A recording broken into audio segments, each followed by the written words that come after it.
Você está tranquilo, praticando seu distanciamento social, lavando suas mãos com frequência, tomando todos os cuidados e seguindo as orientações do Ministério da Saúde, e aí você começa a dar aquela tossida. Ah, meu Deus, o que é que eu tenho agora? Eu sou Camila Costa, da BBC News Brasil, estou trabalhando de casa como a maior parte da nossa equipe e nesse vídeo eu vou compartilhar com vocês um pouco do que os infectologistas me disseram sobre como a gente pode diferenciar os sintomas da Covid-19, da gripe, do resfriado e da rinite. A primeira coisa para ter em mente é, no início, é difícil diferenciar mesmo. Os sintomas da Covid-19 e da gripe comum, causada pelos vírus da influenza, são bem parecidos, até porque o novo coronavírus causa um tipo de gripe. A gripe comum, que começa a ser mais frequente no Brasil nessa época do ano, começo do outono e do inverno, pode causar. Vamos lá que eu não quero esquecer nada, então eu vou olhar aqui. Tosse, aquela tosse que começa às vezes bem seca. Febre, fadiga, que é aquela prostração que não te deixa nem levantar da cama para fazer nada. Dor de cabeça, dor de garganta, coriza, nariz entupido. Muitos desses sintomas também podem acontecer na Covid-19 em maior ou menor grau. E essa é uma primeira diferença. Um estudo da OMS, feito com quase 56 mil pacientes na China, mostrou que a congestão nasal, por exemplo, o nariz entupido, é menos comum com o novo coronavírus. Só cerca de 5% das pessoas tiveram. Ou seja, se você tem o nariz entupido como um dos primeiros sintomas, não é impossível, mas é improvável que seja Covid-19. Dor de cabeça, dor de garganta e dor no corpo, aquela dor muscular mesmo, também atingiram cerca de 14% das pessoas. Mas pode acontecer com você? Pode.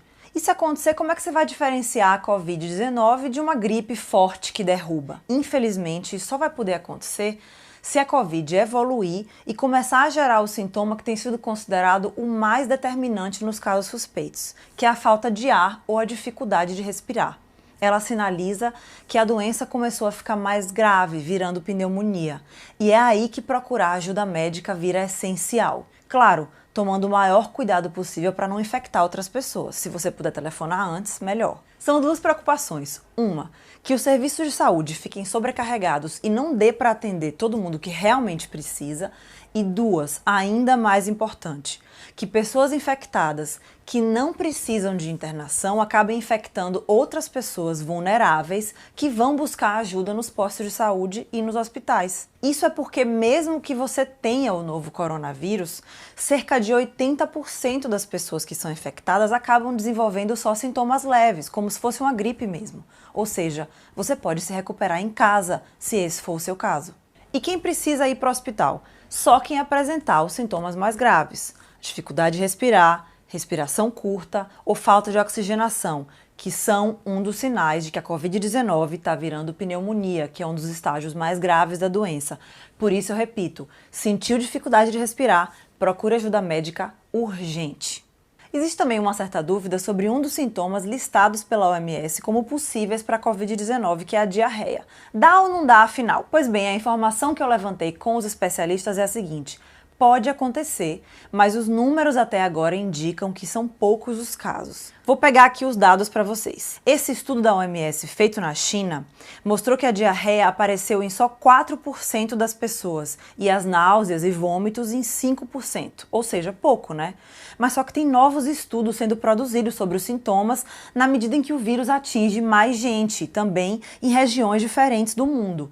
Então esses números podem mudar. Por exemplo, recentemente, outro estudo feito com 2.000 crianças chinesas que tiveram o novo coronavírus mostrou que algumas nem chegaram a ter febre, só esses sintomas digestivos.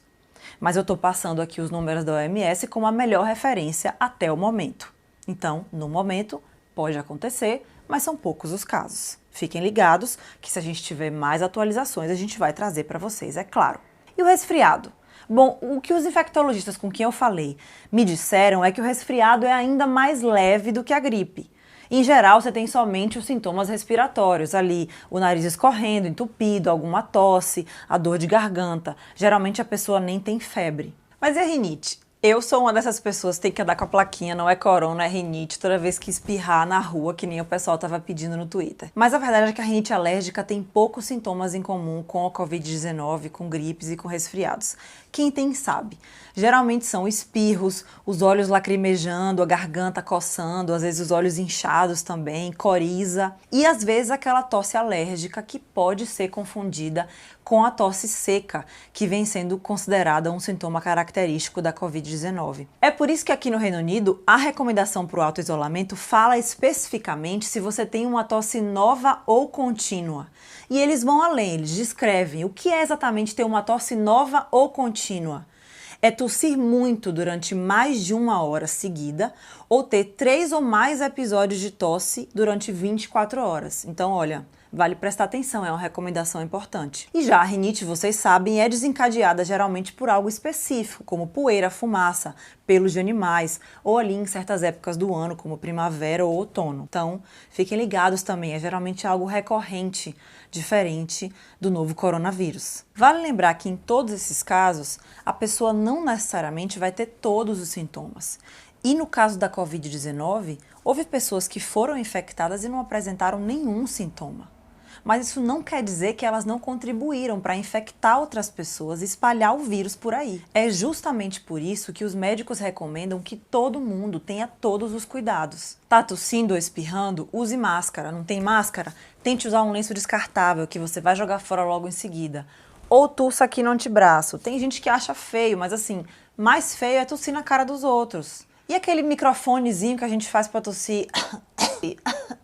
Serve pra que isso? É karaokê, por acaso? Faz o menor sentido. Tente manter uma distância de pelo menos 1 metro das pessoas, idealmente de 2 metros. Aqui no Reino Unido a recomendação clara é de 2 metros, por exemplo. E higienize as superfícies com as quais você tiver mais contato, mesmo dentro de casa, se você dividir a casa com alguém. Se você dividir a casa com uma pessoa que é idosa ou que tem imunidade mais baixa, isso é ainda mais um motivo para você ter mais cuidado. Tô falando muito mais, mas é para enfatizar. Cuidado é bem importante nesse momento.